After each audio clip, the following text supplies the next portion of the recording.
Wie ihr gerade in meinem kurzen Zusammenschnitt gesehen habt, habe ich den Fiat Tipo S-Line einfach mal schnell durchwaschen, weil er ist so dreckig war, weil es auf meiner ganzen Reise immer geregnet hat und immer grusig war. Auf dieser Reise hatte ich unwahrscheinlich viel zu tun gehabt und habe es nicht geschafft, euch eine Car Review als solche zu geben. Und darum habe ich gefunden, ich mache jetzt ganz kurz noch ein Video, wo ich einfach nur über das Auto rede. Ich möchte an dieser Stelle nochmal sagen, danke 1000 Mal an Fiat Schweiz, dass ihr mir den Fiat Tipo S-Line gegeben habt. Er war so cool gewesen, um die lange Strecke zu machen. So easy, so simpel, so verbrauchsarm. Es war einfach lässig gewesen. Und es ist natürlich mega cool, wenn man so eine Reise mit einem fremden Auto machen kann und so ein Auto ein bisschen kennenlernen kann. Also, back to the point. Im ganzen Namen Fiat Tipo Station Wagon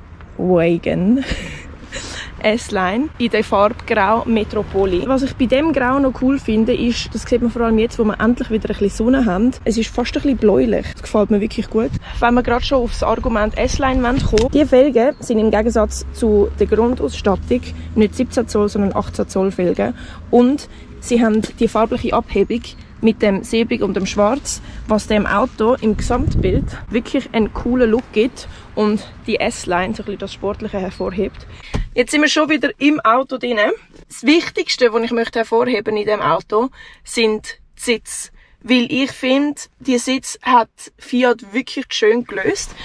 Und zwar haben wir da die Ledersitze mit einem stoffigen, eigentlich Mittelteil sozusagen. Es erinnert mich so ein bisschen an Korthose. Ich habe sie auch mega bequem gefunden. Ich bin jetzt über 3'500 Kilometer in dem Auto gesessen. Wie soll ich sagen, mir ist nicht einmal das Viertel eingeschlafen oder ich habe nicht einmal im Rücken das Gefühl gehabt, es sei unangenehm. Vielleicht zum Punkt Rücken noch. Die Sitze lassen sich alle manuell verstellen. Ausser der Knopf. Mit dem kann man den Part vom Sitz so in der Tiefe verändern, was ja ein bisschen Rückenunterstützung gibt. Dann haben wir das Lenkrad. Not my favorite, wenn ich das so offen und ehrlich sagen darf. Und zwar einfach, weil mir das zu viel ist. Dann lasse ich den Schlitten mal schnell an, ein bisschen, um euch den Bildschirm zu zeigen.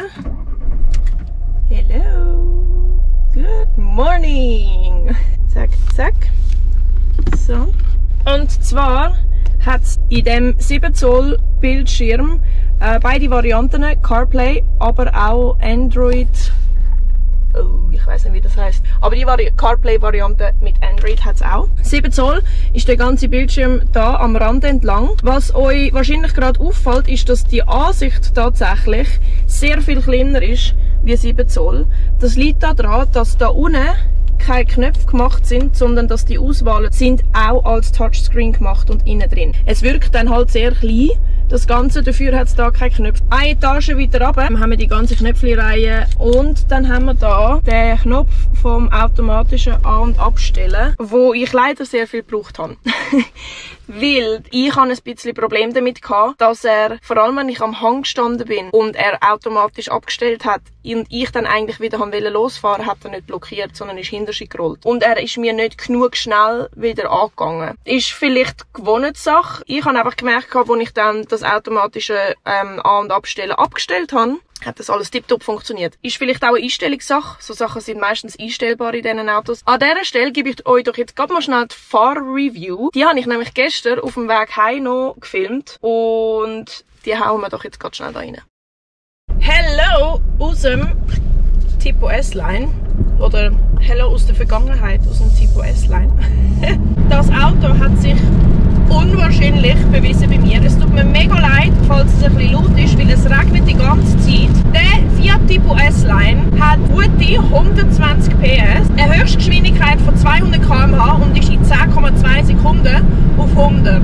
Das tönt alles nicht nach riesig grossen Zahlen, aber lasst euch von dem nicht täuschen. Weil, wenn man mit dem Auto auf der deutschen Autobahn unterwegs ist, was ich jetzt zum Beispiel bin, dann spürt man vielleicht ein bisschen die Grenzen von dem Auto. Aber wenn man mit dem Auto, ich sag mal, normale Fahrten macht und jetzt für uns Schweizer normale Fahrten, da schafft es das Auto, auf den Verbrauch runterzukommen, auf bis zu 3,9 Liter auf 100 Kilometer. Das sind die Angaben, die ich von Fiat bekommen habe. Das Ganze logischerweise als Diesel. Ich habe ein paar Mal jetzt die Tage versucht, das Wort zu finden für das Auto, wenn mich Leute gefragt haben, wie ich das Auto finde.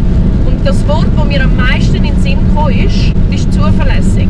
Weil ich bin jetzt die ganze Zeit durch das schlechteste Wetter gefahren, auf und ab, viele Kilometer am Stück. Und ich habe meistens nur angehalten, um das Auto zu tanken. Und er hat mich überall hin auf so eine sichere Art und Weise gebracht. Ich habe mich wahnsinnig wohl gefühlt. Für mich ist das, was ein Auto haben muss, wenn ich mich wohlfühle. Das Auto mit dieser Ausstattung, die ich jetzt hier fahre, S-Line, die ganzen Safety Packages und die schönen Sitze, die drin sind, das ganze Package kostet mich das Auto ein bisschen mehr wie 31'000 Franken. I beg your pardon. Okay, fertig geschwätzt. Was ich gestern nicht noch gesagt habe zu diesen Angaben, ist, dass das Auto nur 1520 Kilogramm im Leergewicht hat. Das bestätigt eigentlich noch mehr, dass die Kraft in dem Auto völlig ausreichend ist, weil das Auto ist federleicht im Vergleich zu vielen anderen Autos, die mit der gleichen Kraft auskommen müssen. Jetzt bewegen wir uns schnell da innen im Auto noch mal ein bisschen weiter. Und was einem gerade schon auffällt, ist der Platz, den es da hinten hat. Weil ich habe mit meinen 1,76 den Sitz vorne eingestellt. Schaut euch das mal an. Ich sitze jetzt wirklich bequem in dem Sitz. Ich könnte sogar richtig chillig in dem Sitz sitzen. Und meine langen Scheichen kommen erst jetzt, fangen sie ein bisschen an.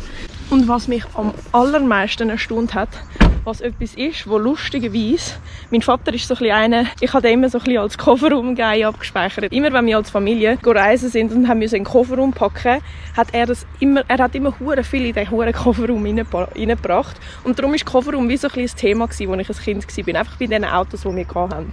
Und ich weiss, dass bei den Fiat der Kofferraum meistens hure gut räumlich gemacht ist. Und es ist bei dem genau das Gleiche. Schaut euch mal den Platz an. Muss ich es wieder machen? Muss ich reinsteigen, damit ihr das Verhältnis seht? Ich meine, jetzt habe ich hier noch die Klappe. Ich passe komplett in das Auto rein.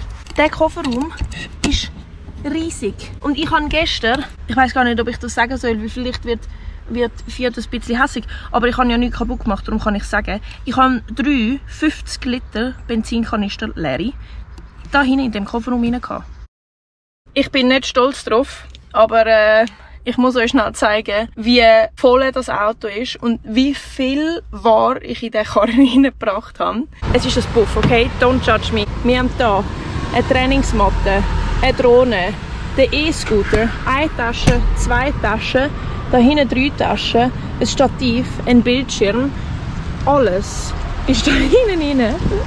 Und der Grund, wieso alles hinten rein ist, weil ich 3 Benzinkanister mitgenommen habe. Family and Friends würden gerne so Benzinkanister bei sich haben. Ich habe auch welche bei mir zu Hause, darum verstehe ich es. Ja, ich könnte, es sieht so aus, als würde ich da drinnen leben. Not too bad, if you ask me.